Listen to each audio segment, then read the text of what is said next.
If you want to, or if you can, make sure to go and support me on my Ko-Fi page, TikTok, and on my itch.io page. Links are all in the description below. So, a lot of people talk about what if Eastern Rome or Byzantium survived, but not a lot of people, if any at all, have talked about what if Western Rome survived.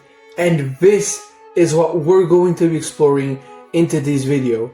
But before we can even get to the part where what would happen if Western Rome survived, we first have to find out how Western Rome could survive. Well, at least in my opinion, there was really no other way to save Western Rome from falling apart besides diplomacy.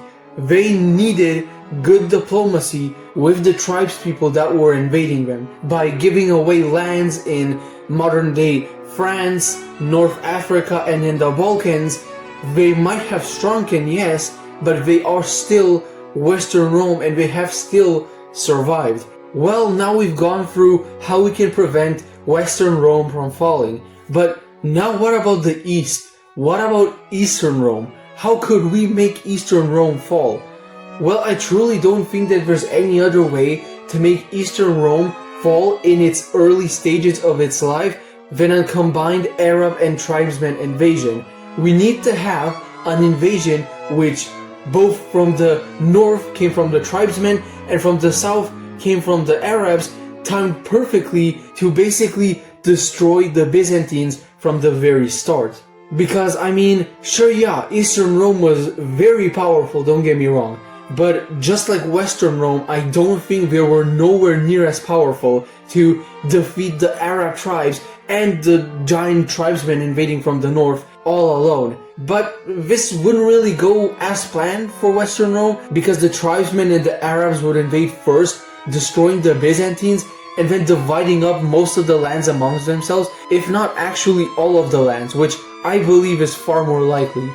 But anyhow, now that we've destroyed Eastern Rome, and that we've preserved Western Rome, what happens from here on out? Well, we've got a more powerful Arab world, we've got more powerful Arab states, and what this means is that now Western Rome has a way bigger of a chore to do than Eastern Rome did. Eastern Rome, they conquered a lot of lands, but the lands they conquered were already weakened and divided lands. The lands that Western Rome would have to conquer now, they would be united under one Arabian banner, or at least mostly united under one Arabian state or two. These weren't the only enemies that Western Rome would have to push through to regain its lands. In the north, another tribe which had recently settled in the area was now forming an extremely powerful nation, and that nation was none other than the Kingdom of the Franks, or Francia. This state would have been very successful and very powerful and would have been set up around the area of historical Gaul around that time, and it would have been one of, if not the biggest rivals to Western Rome, with the chances of both of them going to war being extremely high. And if both of them did go to war, who would I bet my money on winning? Well, if I bet my money on one nation, then it would really depend on the period of time when the war would begin. If it would be early on in Western Rome's lifetime, then I would put my money on the Franks winning. But if it would be later on, then I'd put my money on Western Rome winning. As if the war would happen later on, Western Rome would have had time to consolidate, to prepare to fix itself, at least hopefully if any good leaders had come to power, which would mean that they would be much more powerful and much more prepared against a Frankic invasion. And so what can we conclude from this entire scenario? Well, what we can conclude from this entire scenario is that Western Rome was far worse off than Eastern Rome. Predominantly because Eastern Rome was formed in a territory surrounded by weaker and smaller states than them. Western Rome would have been surrounded by way bigger and way more powerful states than them, and they would have also had way more rivals as well.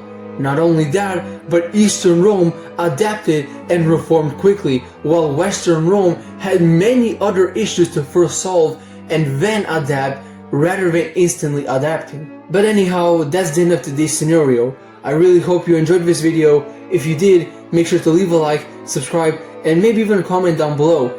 and I'll see you all in the next one.